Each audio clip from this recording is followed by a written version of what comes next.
it annoys me that Germans are beginning to make IPAs. And I'm just like, do you remember when Stone did the push into Germany? Stone Brewing out in California. Okay. Decided that they were going to they thought craft beer was going to take over the world, which it kind of did in the U.S., but the rest of the world, right, craft beer did not hit the same. Yeah. But Stone beer was enormous in the U.S. They went over to Germany and were like, we are going right to the heart of European beer and the heart of lager country, and we are going to bring our arrogant bastard IPA. And because our IPA is now the best beer in the world, they brought a pallet of I think it was Pilsner Urquell. Yeah. And they dropped it in front of a whole crowd of people, and the whole state of Germany was just like, "Fuck you!"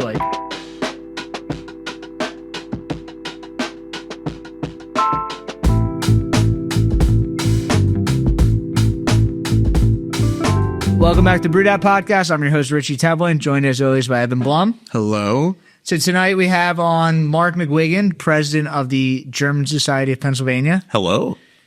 So before we get started, I want to say we're going to hear lots of fun facts today, but I want to tell you a fun fact. All right, I'm here. So German Society started in 1965. 1764. So 1764, a little bit off. 1764. The population of Philadelphia. Yes. It's about 20,000. Yeah, something like that. The population of Fishtown right now is 25,000. Yes. So wanted to say that. So when we talk about the German Society and kind of how it got founded and the growth of it, people can visualize what Philadelphia was like back then. It was basically Fishtown taking up all the size of what Philadelphia is now. So it's much different than where we're at. 100%, right? It was a much smaller place. It was an important city in the colonies. It was the largest city in the colonies. Yeah. But that was still a very small city by any of the standards of today. I think it was the third largest city in the British Empire. So you had London, you had Bristol. What could you say? Cities were smaller back then. Yeah. And but we've grown a lot. And we've been around for 261 years now. That's very cool. So I guess when we had Marnie Old on, she was she's involved with you guys. Absolutely. She was kind of explaining to us the history of kind of German heritage in Pennsylvania. And as someone that was not aware of that, when I think of Philadelphia, at least, I think of the Italian heritage. Sure. But there's this whole German heritage that it really kind of shaped Philadelphia and Pennsylvania as a whole. And it's it kind of got shaped and kind of all ran through the German Society and German heritage kind of coming in. Absolutely. So, Philadelphia was the chief harbor for German immigration starting in the 17th century. So in the late 1600s, right after William Penn founded the colony.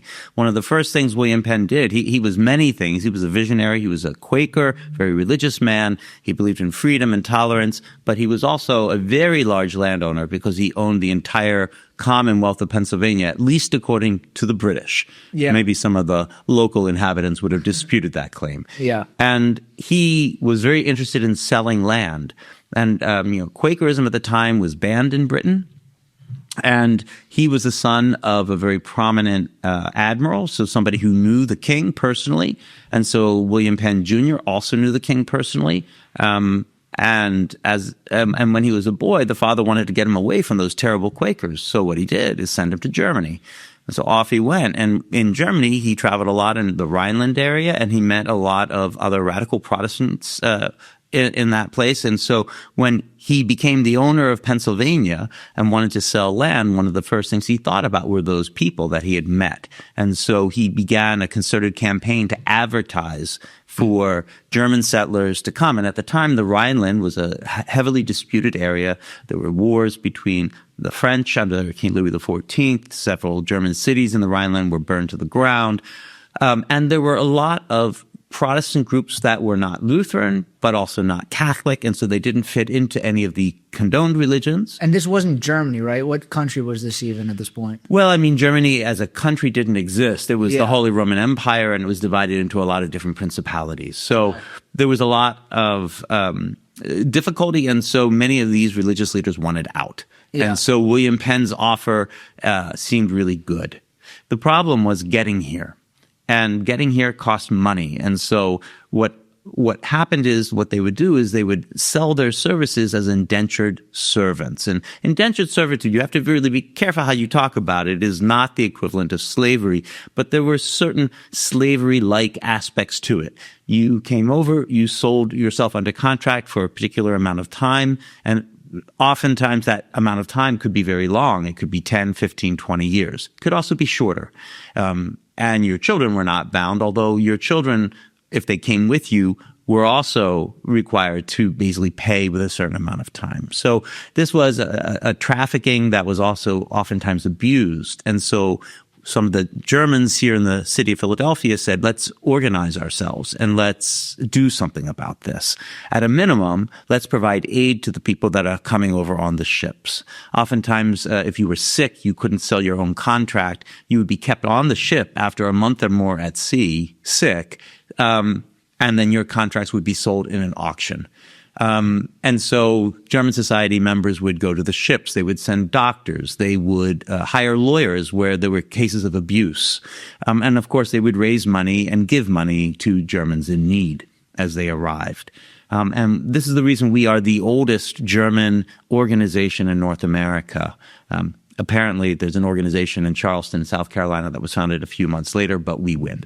And I think that's the important thing here. So, but these were sort of the reasons why it was created. And the Germans were the first non-English speaking European immigrant group to really come in large numbers, which is another reason why there was a need for solidarity. There were Germantown, Pennsylvania, which is now part of the city of Philadelphia, was the first German settlement on the continent, founded in the 1600s. And we had German language newspapers and things like this, but even prominent people like Benjamin Franklin were deeply suspicious of the Germans. By the time of the Revolution, German speakers were a third of the population of Pennsylvania. And for people like Ben Franklin, that was very suspicious because they kept to themselves. They settled in groups, further out. They spoke a different language. And so he kind of looked askance at them. It was a little bit like some of the discussions that we have around immigration today. That didn't stop Ben Franklin from publishing a German language newspaper and trying to make some money because he was also a good businessman. Yeah. Was the German society, has it always been in the same location? No. So we were founded in a schoolhouse. Pardon me. Oh, I think I need Wet your whistle. just to clear my throat a little bit.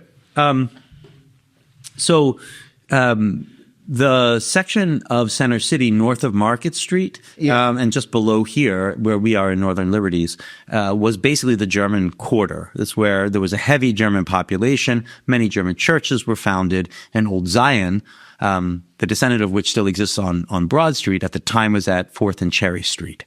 And they had a schoolhouse that still stands. Not quite in the same condition, but it's behind the U.S. Mint between 3rd or 5th and 4th Streets. Yeah, right. There's to the third and firehouse right there. Yeah, right down that way. Yeah. And that was where we initially met and where we were founded in 1764.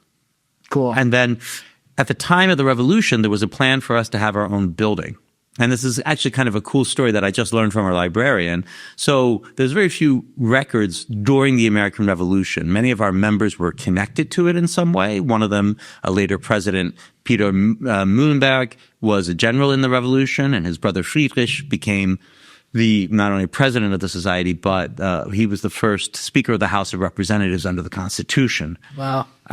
However, apparently we didn't meet that much, but materials had been bought and a site had been bought at 7th and Market Street to build our first home. But when the British occupied the city, they saw all that lovely material and they stole it. And so that is actually recorded in one of the few minutes that was taken during the Revolution and during the British occupation. So, but then eventually we moved again at the end of the 19th century. So Got it. In 1879, we moved to where we are now. okay.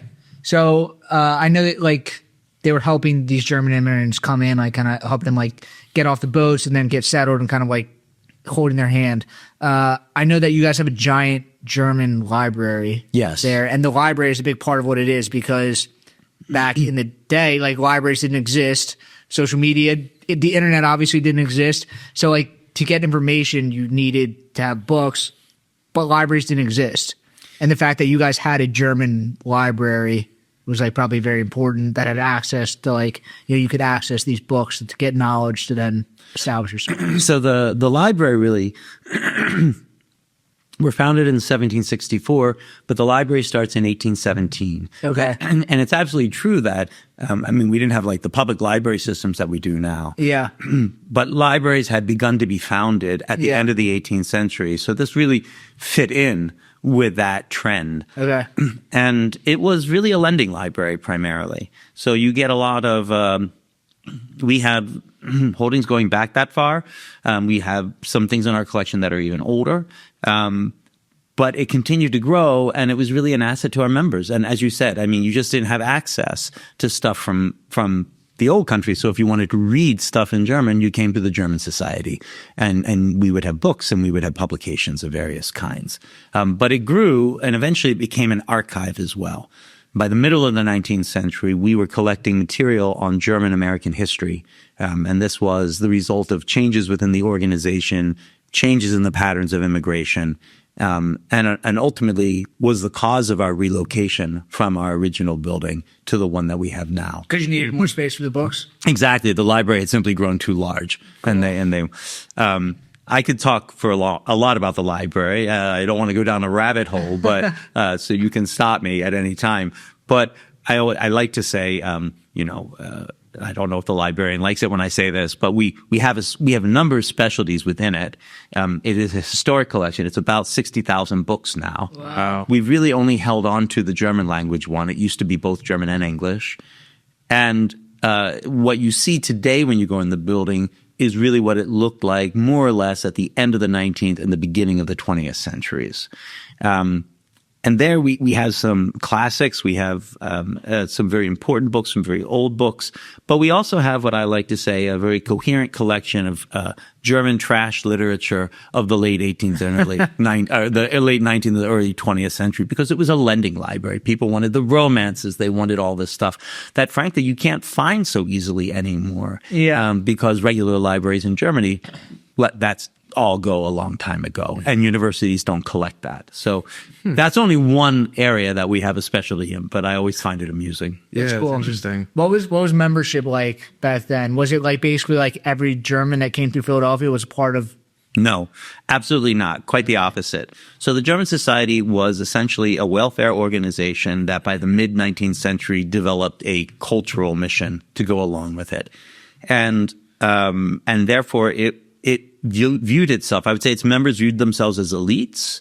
As I said, one of the early presidents, first Speaker of the House of Representatives, and that sort of gives you an idea of how they saw themselves. Yeah. Later in the 19th century, you had Germans fleeing the failed democratic revolutions of the mid-19th century. Some of them landed here, and they became leaders within the organization. And they were intellectuals. They saw themselves that way. Philadelphia, the German immigration in the 19th century was like immigration out of Latin America is today, right? It was the large wave. And so you had very large German immigrant communities all through the Northeast and the Midwest in particular, along the Ohio Valley. And these communities had a massive infrastructure of clubs. There's a German expression, it's called a Vereinwesen. It literally means a body of clubs. And in Philadelphia, let's say around 1900, there were 14 Catholic churches that were identified as German-speaking. There were all kinds of Protestant churches. There were political clubs. There were gymnastic clubs. There were singing clubs, right? You had all of this. And so Germans who came here sought places wherever they could find them. The German society saw itself sort of more highbrow, more cultural, with also the mission to give money. So in the 19th century, our members were, first of all, exclusively male, and there might have been a couple of hundred, and their mission was to raise money as And part of so they would raise the money, and then they would go find, people to give it to. Correct. Okay. And we have those records. So we have the records from all of this time, going back to our very first minute book from 1764, Wow. where we detail who we gave money to. Eventually, we hired somebody to run what they called the agentur, who was in charge of that, and they kept meticulous notes. Mrs. Schmidt gets $2 because she needed a break or was sick. Somebody else gets money because they're unemployed. Somebody else gets money because they just got off the boat and they want to take a train to Milwaukee to start a new life there. And so we did all of that kind of giving well into the 20th century. Yeah. Hey, brewery or small business owner, are you tired of navigating complex brewery accounting and taxes on your own? Staying up late working on financials and getting your finances in order after a whole workday? At The Beer Accountant, they understand the unique financial challenges of the craft brewing industry. They're a CPA dedicated to helping breweries like yours thrive, with services ranging from qualified bookkeeping, business tax prep, to strategic financial planning. Stop wasting time on spreadsheets and focus on what you do best: making great beer and running a small business, servicing over 50 breweries in 4 states. So if you own a brewery or small business, stop overpaying for reactive support and start being proactive with The Beer Accountant. Don't brew that IPA without this CPA. Visit beeraccountant.com to learn how their specialized expertise can help your brewery grow, profit, and succeed. Where does all this knowledge come from within you? Is it all from the libraries, or have you just also been a part of the German Society for forever, that you just kind of grown with this as well? Yeah, who are you? There are a lot of people who ask that question at the German Society. I'm a lost Irish boy living in a world he'll never understand. So my name is Mark McGuigan. Yep. And my story is that I grew up, so I'm a 5th generation, primarily Irish Catholic, Philadelphian.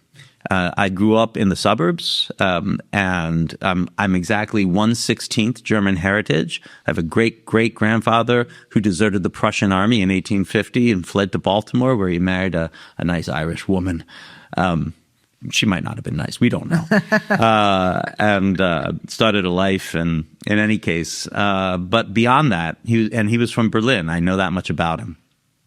But my connection to German things began when I was 16. I wanted to go overseas, and so I volunteered to do that. My school had 2 programs, and I ended up going to Germany. And so I spent a year with a German family in West Berlin, with the wall and all of it.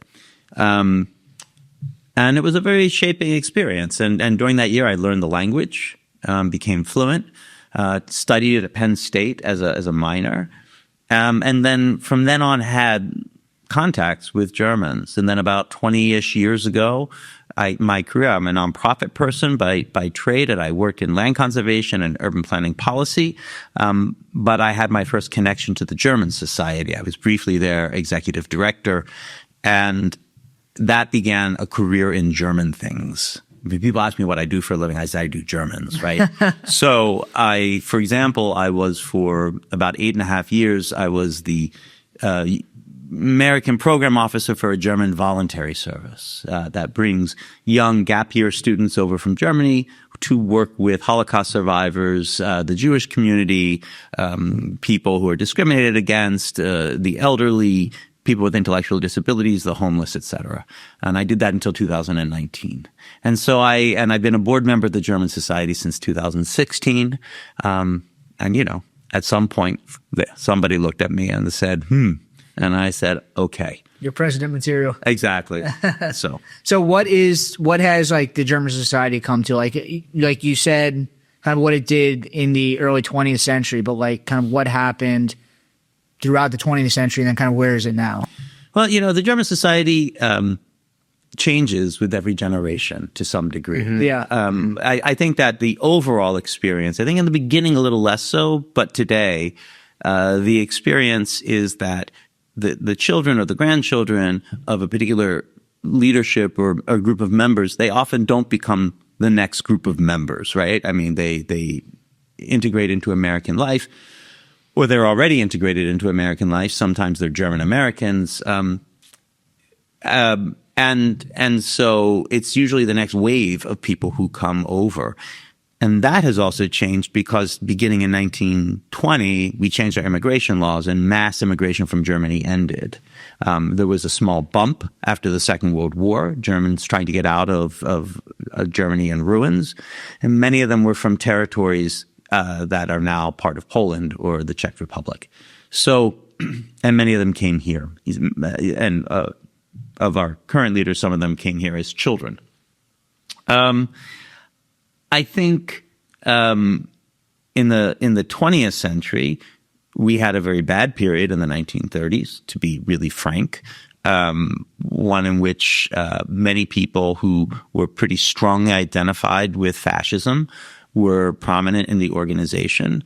And what was a shame about that was in the 19th century, it's very clear that we were very closely connected with the German Jewish community, and that the rabbis from a nearby German Jewish synagogue, Rodef Shalom, were members and also spoke at the German Society. And we still have some of their sermons, which they gave in German and were then later published as part of our archives. So there was a very dark period, but that passed.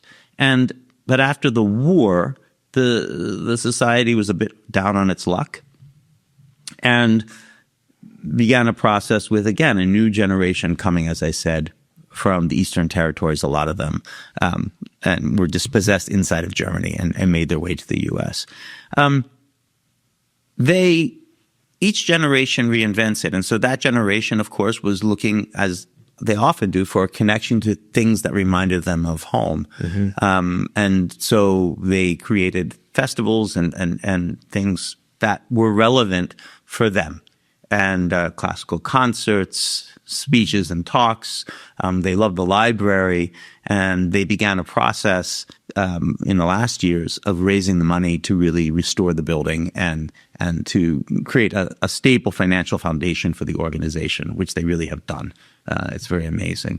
But now, of course, things change again, and the Germans who are coming over are very different from Germans who came over after the war, who came over because of need. Germans today, first of all, Germany itself is a much more diverse country than it was after the Second World War. It's racially diverse. It is also a place of heavy immigration. You have Germans of Turkish descent, or Germans of Arab descent, of African descent. And so it's just a very different place. And so part of our goal at the German Society is to create programming and to open the organization, make it clear that we reflect not only modern America, but also modern Germany. And we connect the two. Would you say most, like every generation changes, but is that because most of the membership are people that were born in Germany and it's like they're first generation Americans? The actual membership is a mix. And, I'm always really careful about calling us an ethnic organization. As you can see myself, right? I'm not ethnically German beyond some very small bit. Yeah. We are a community of people with a shared interest, and naturally, a large percentage of them are from Germany. Okay. And then there is another percentage of people like me who I call German adjacent, right? And there are German Americans whose families have been here for a long time, who feel a strong connection to the heritage that we represent, and who still have an interest in what's going on in modern German-speaking Europe. So they're also in there. But we have a very diverse membership also, people of all backgrounds, and we're very proud of that. So what is the membership like now? Is it like hundreds of people, or like kind of how is it like weekly meetings? Like what does it kind of look like? Well, we would like to come and have you come by, and I'm sure I can bring you out a brochure. We could talk about membership levels. So, as I said, in the 19th century, the actual membership was relatively small and viewed itself as fairly elite. But that changed. It was also only men. And we had a women's organization up until very recently that was separate from the society. That was founded at the time women were not allowed to be members, called the Women's Auxiliary. But today we're open to everybody. So we have about 640 memberships, about 800 members, because some of those are household memberships, total, and that's growing, which is really great. we've seen a real increase just over the last 4 or 5 years. Cool. Yeah, no, we're very excited about it. And that's one of our goals, obviously. I would say that it has always been at least maybe 500 memberships or so. So, I mean, for a very long time. So that gives you a sense of the scale. And it's very intergenerational, you know, and I think, you know, membership demographics, they shift with time. Sometimes a group grows older together in the organization, but inevitably it opens up and we have a nice mixture. But I mean, you were explaining to us that awesome music that you guys were partying to last night. Is that what a lot of it is just like socializing, or do you guys kind of come together like every month or every week and kind of like put on, you know, are you guys still raising money to like help people out, or? Not so much that anymore. Okay. I mean, we do donate money here and there to charities, but our primary purpose is cultural. Okay. We see ourselves as a cultural organization. Yeah. So our program is really diverse. It ranges. So we have classical music concerts. Yeah. We have lectures by people talking about German heritage, and we have an entire archive, and we have a staff that helps organize those things. Right. We have. We work actively to connect with modern Germany. So we have German authors come and speak. Andrea Wolf, a New York Times bestselling author who has been writing about nature and sort of leading Germans in learning about nature. Is it in German, most of it? No, most of our programs are in English, but we do have programs in German. Okay. We do smaller groups for German speakers who want to speak German. So we have a conversation evening. We do Stammtische, these sort of regular tables where people just come together and talk. We do the German parties. That's a relatively new thing. We've started doing beer garden events. Mm-hmm. So we have sort of highbrow to lowbrow. We see ourselves as sort of vertically integrated that way. We have German politicians that come and talk, and journalists to talk about what's going on now. And then you have the Philly Bierfest, where you guys just drink a lot. I don't know what you're talking about. Now, for our listeners, what's really funny is we've connected through Mark, not through me or Richie, but Cole has been going to parties at the German Society for probably 2 to 3 years at this point. Yes. And it has just become a thing. And lo and behold, then we've had Marty on the podcast, and then we've all kind of connected, and German Beer Fest. How long has the Beer Fest been going on at this point now? I think this is its 13th year. Yeah. And it was founded by Marnie together with my predecessor as president and currently our vice president of operations, Tony Michels. And it's amazing. I've gone for the last 3 years, I would say. Usually I volunteer there, and I have a blast every time. Yeah. And I mean, what's great about it is, so, okay, yes, do we drink at Beer Fest? It happens. But I think what's really important about it and what differentiates it from, let's say, an Oktoberfest, which we purposely don't do because there are too many other people who do Oktoberfest, and we just thought, well, you know, the market is saturated. Yeah. So Beer Fest is a beer tasting event. You pay a single price. And we have vendors, and we have 2 sets of vendors. We have local craft beer vendors who make German-style lagers and other beers that are German-style, which is fantastic. And then we have another hall. It's not part of our building, but it's an adjacent building where we have German brewers that come and present their things. And you can move from table to table, and you can sample. We also have great entertainment. And not just sort of the old-fashioned umpapa stuff, but really fun people. There's a burlesque troupe that does an act. It's a little bit cray-cray, not going to lie, and it's a lot of fun. And then, of course, there's various kinds of food there. I think the last couple of times we had cheese manufacturers and many of them local cheesemakers. But we also have, you know, bratwurst and the usual things you might expect. It's just such a great time. Yeah. It's like educational. You throw a little education in there, and then it's not just a drinking fest. And I'm glad you mentioned the education. Thank you so much. Because we sell VIP packages that include a beer lecture by Marnie Old. Mm-hmm. And she's amazing. I mean, she is our beer and wine person, and she is just amazing. I could listen to her talk all day. All day, right? Right? She's knowledgeable, she's entertaining. Yeah. She's willing to do anything for the bit. but also, to really take real knowledge about the beer, and she's also a wine expert. So I know this will go out after this is all over. But this is coming out next week. Next week. So this weekend we're doing an early bird. Yes. And I will be there. Yes. Oh, you'll be there. That is great. So I wanted to, on the odd chance that somebody might hear this, I'm yelling into the void and saying tickets are available for that, because we have had so much demand in the past and we wanted to expand, and that includes, for those interested, the possibility of being at one of these beer lectures in our beautiful library. And our library is gorgeous. You've been there, right? I've not been there. I've seen the pictures online, but I will be there. All right. I'm just saying. So yeah.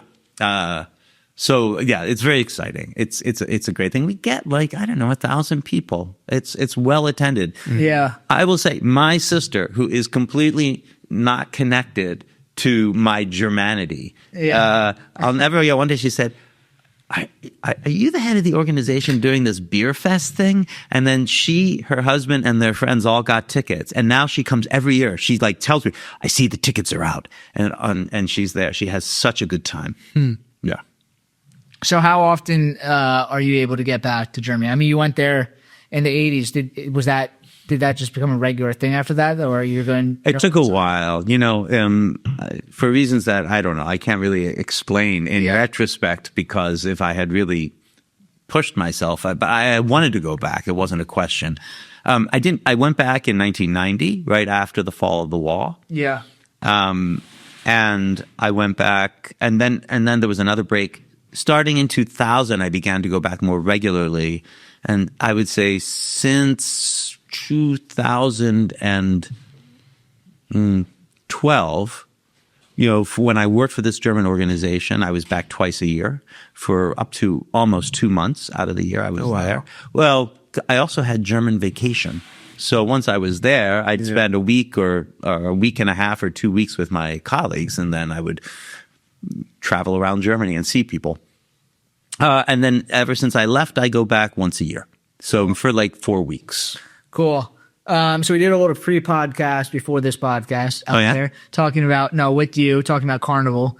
Can you just, I know it's hard to say what you just said, but can you explain what German Carnival is?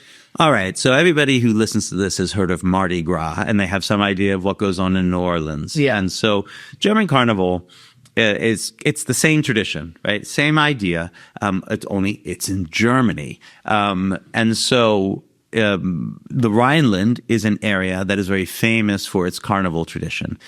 It has layers to it, right? Some of them are involving a lot of drinking and other activities. But what I think is interesting about carnival is, it's an ancient tradition. It really goes back to a time where, Europe was basically run by relatively authoritarian societies, including the church at the time. And Carnival was a time when you could let loose and when you could say things that you otherwise couldn't say. And so there was this concept that during Carnival, everybody becomes a fool, and the people in charge are no longer the people in charge, right? Chaos reigns for a period of a week or so, and people drink, and it's all very excessive. And you can also say things. And so there are also political traditions that go along with Carnival.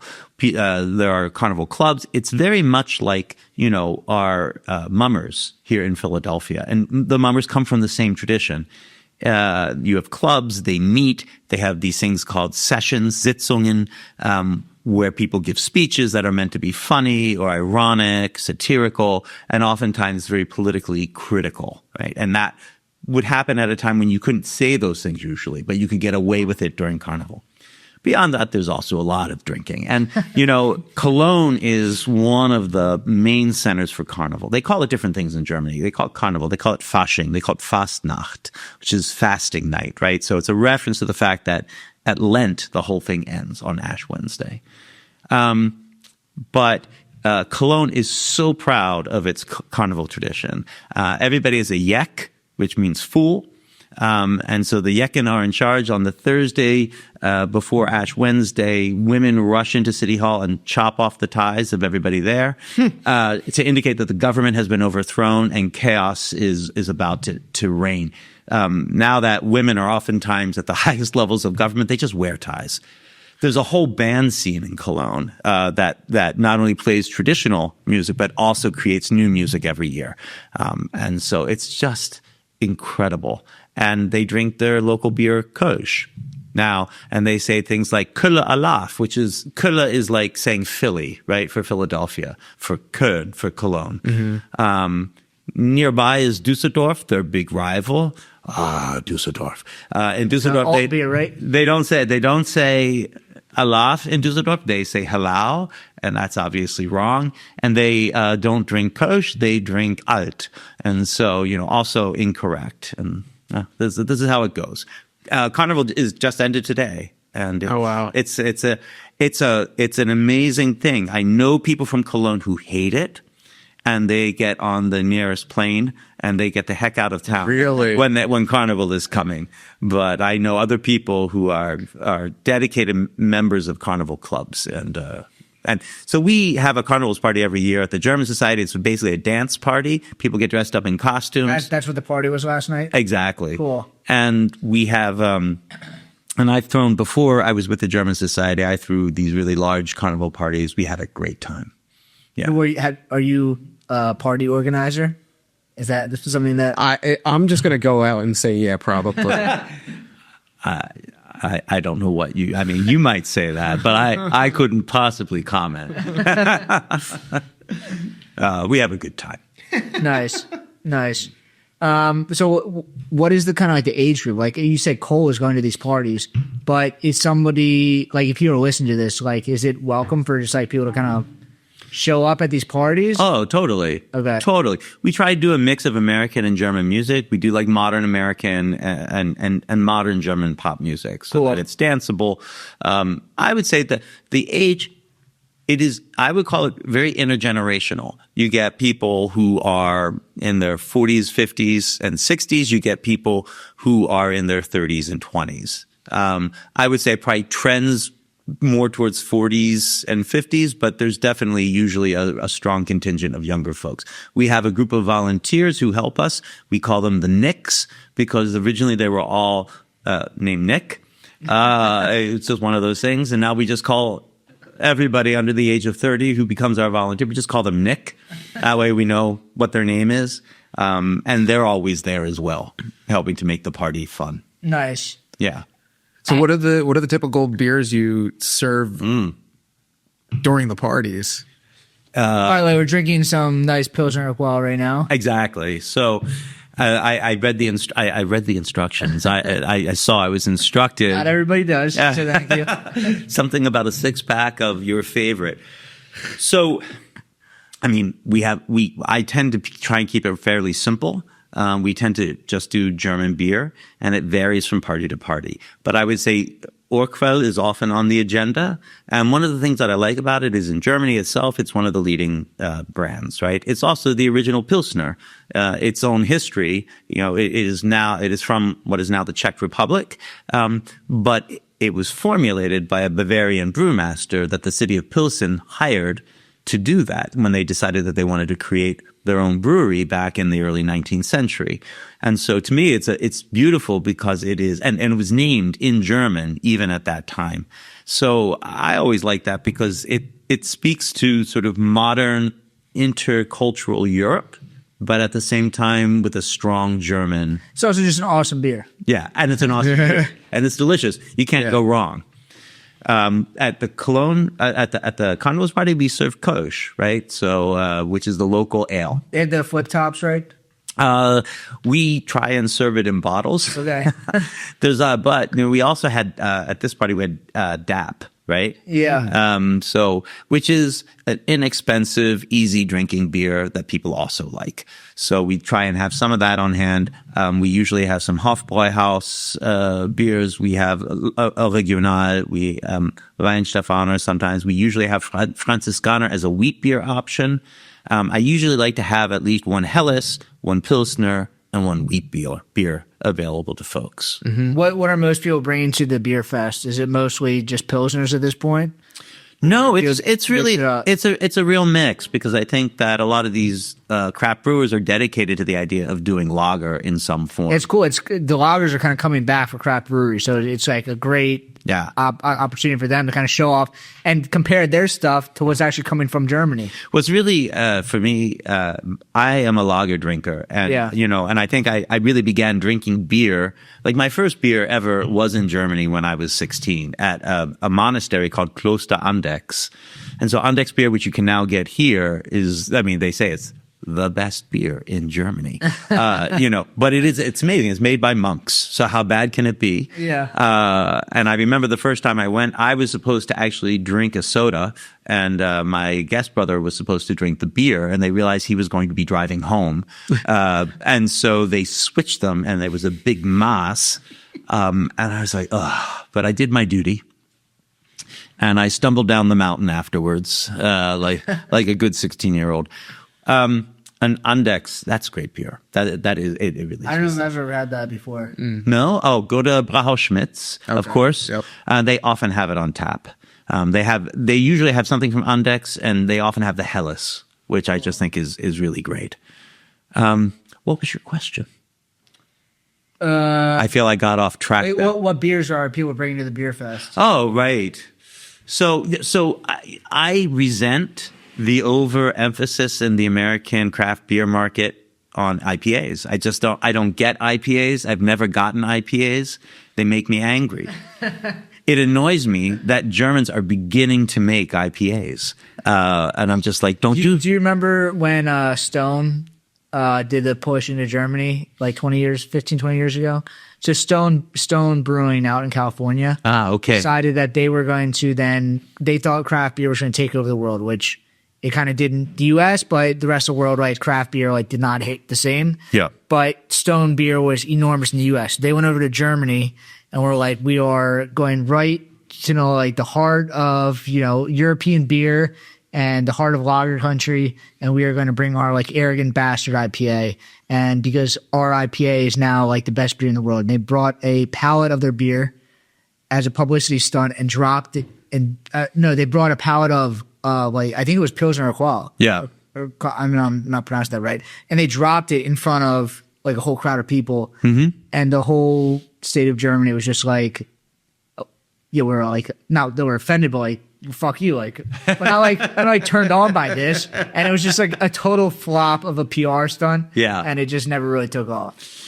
So I hadn't heard about that, but that doesn't surprise me. And Germany was IPA resistant for a very long time. Yeah. But it is beginning to change. And also, they were craft beer resistant for a very long time. I think in Germany, what was difficult was every town had a brewery, right? Mm-hmm. I mean, there was, in a sense, already such a localized market around beer. It wasn't the same beer market that was here. That was Bud Light or Budweiser. Exactly. The whole craft beer movement really comes as a reaction to this industrialized, flavorless beer that had taken over after the Second World War.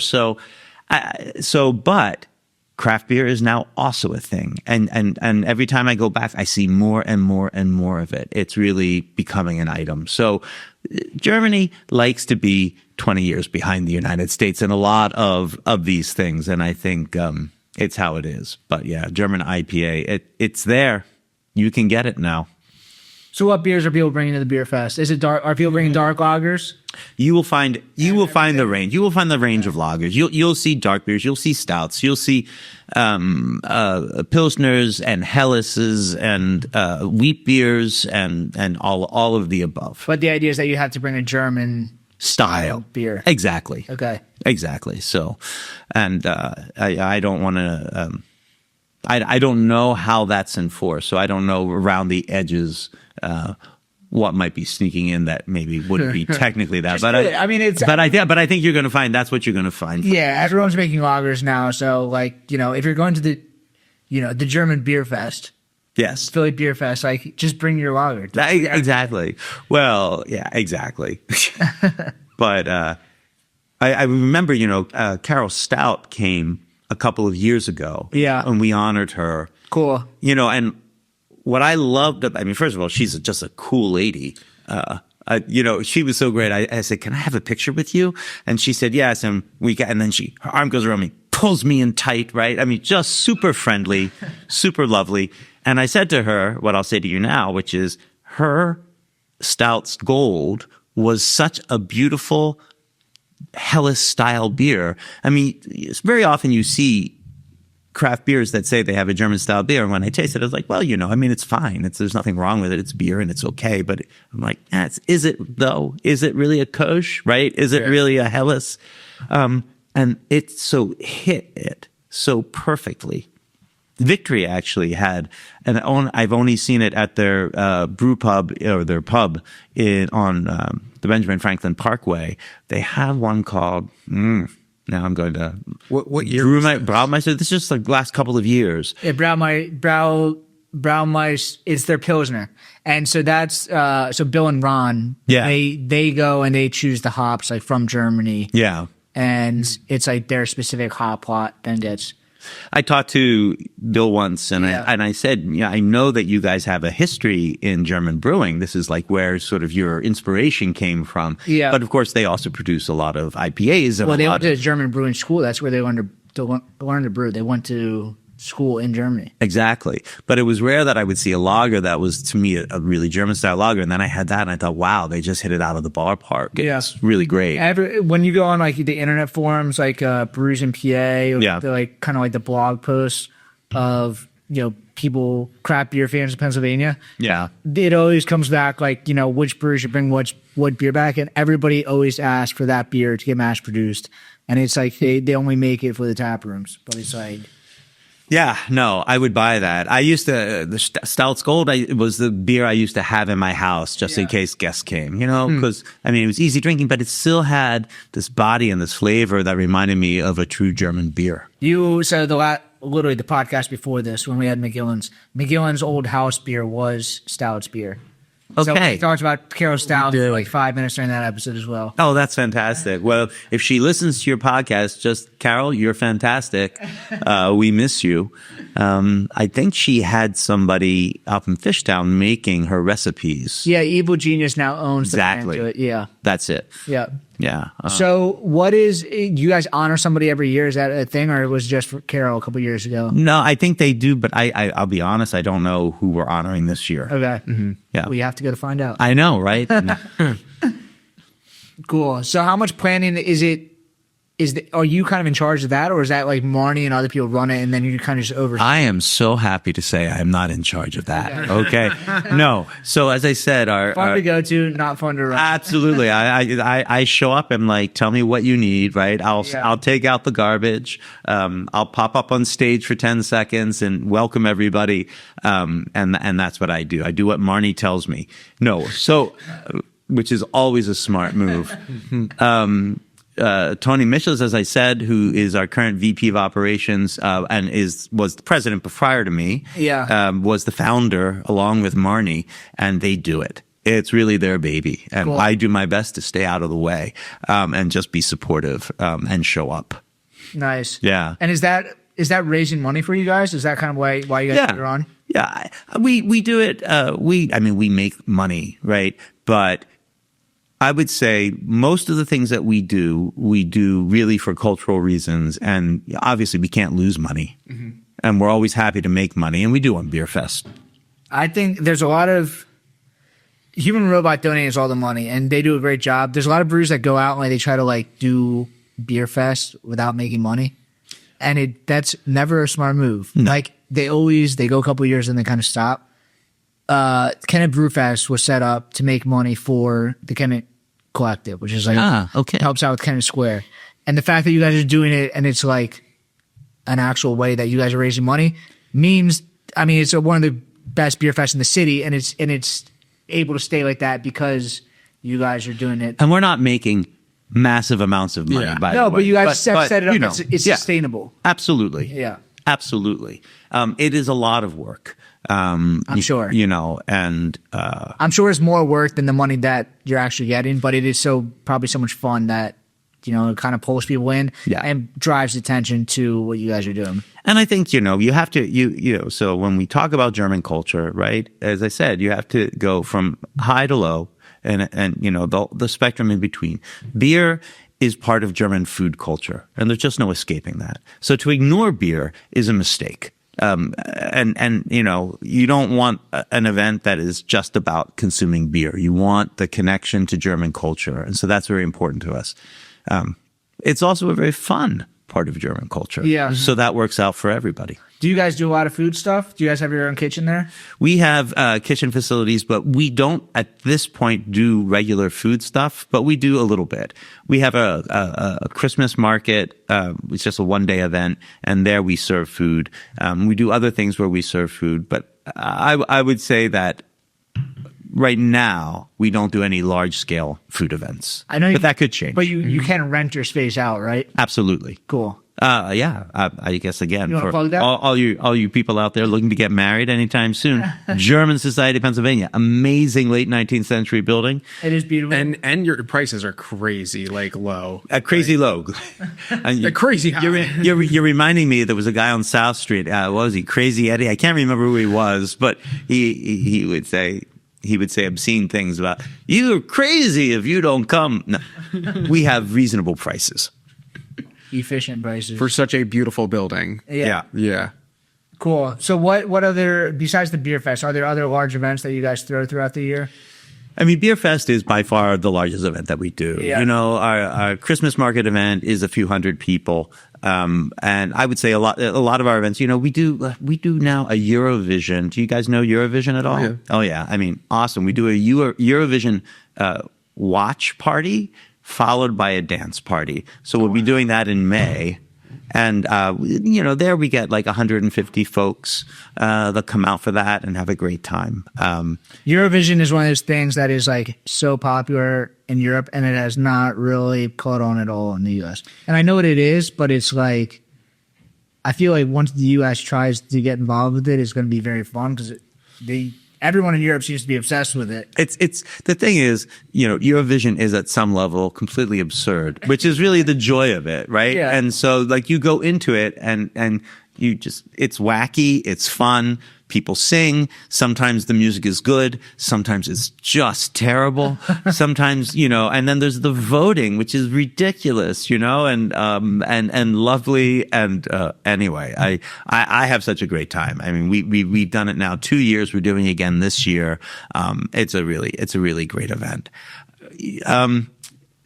Some other events, we do smaller scale events, or our cultural events tend to be smaller, and yet are very important. Are these open to the public? Or Yes, everything is open to the public. And we have a calendar online, of course, where you can come and find out. And GermanSociety.org, looking at right, is that good? Did I do that right? Perfect. You get it. Is where you can find out all the information about us. We do beer gardens now on our terrace, where we have an original piece of the Berlin Wall, and those have turned out to be a lot of fun. And we're going to be doing soccer watch party during the FIFA events. So I'm not sure yet if we're going to be doing them inside or outside, or some combination thereof. But we'll certainly be showcasing the German teams as they play. Has Germany announced what they're going to be practicing? I know the Ivory Coast just got announced that they're going to be establishing like the it's like Chester or something. Yeah, Chester, like the MLS stadium there as their home stadium. Oh, really? So we've been waiting for some word. The German in the first round. Germany is not going to be playing in Philadelphia in the first round. I think up in northern Jersey. Okay. And then I think if that's still pretty close though. It's not far. And we have a good, Frankfurt is our partner city, and we have a really good relationship with Eintracht Frankfurt, the team. So we're going to be seeing some of their people, hopefully, when they're here for FIFA. We have a really nice relationship with the Philadelphia Union. And, so we're hoping maybe there might be some joint events. I don't know. I can't say. We would love that. During all of that time. But my understanding is Germany basically has to navigate a pathway that could land it in Philadelphia on July 4th. Wow. So we'll see. There's a lot of things have to happen. Yeah. So yeah, but we would love to. We will probably mostly highlight German games, and there's a lot of great places to view probably the entire thing, including Brauhaus and other places that will have that. Definitely. I think that we were just talking with Mike about extending it, right? They're extending the drinking hours. Oh yeah. There's a possibility. Or extending bar hours. I don't think it's a possibility. I think it's happening At Brauhaus? No, I think the whole city. in Philadelphia. Oh, really? They're going to... They might open till 4 a.m. and they might open early. Okay, this should be a rollicking. And it's like a month and a half long, so it's Yeah. it's gonna be a crazy summer. Yeah, normally I go to Germany at that time, but I think maybe I won't be going to Germany at that time. Germany will come to you. Yeah, exactly. That's sort of the hope. So, yeah, so we do all of these range of events. It's great. Cool. Check us out. Check us out. So with that, where can we find you? Do you guys have social media, your website? What's the best way to get connected? Absolutely. So GermanSociety.org, of course, is our website, has information. You can find us on Facebook, on Instagram. You can find us on LinkedIn. I don't think you can find us on Twitter or whatever we're calling it these days. But I think... TikTok? That's a great question. I should know the answer to that. I'm going to say yes. Okay. Because I have a feeling that our social media person is taking care of that. So we're easy to find. Cool. Very, very easy to find. German Society of Pennsylvania. Awesome. And what's the address again? It's right on Spring Garden, right? It's right on Spring Garden. We're at between 6th and 7th and Spring Garden Street in our historic home, 611 Spring Garden Street in Philadelphia. Perfect. Well, this was a lot of fun. Yeah, enjoyed it. Yeah, this is cool. We are definitely, we'll see you this weekend. Yeah. Yes. And yeah, excited to come party. Wonderful. Awesome. And then you can follow us at Brewdat, at the Brewdat Podcast. Subscribe on YouTube. Subscribe on Spotify. Yeah, 5 stars, please. Thank you. 5 stars. I'll see you guys next week. Cool. Excellent. Thank you.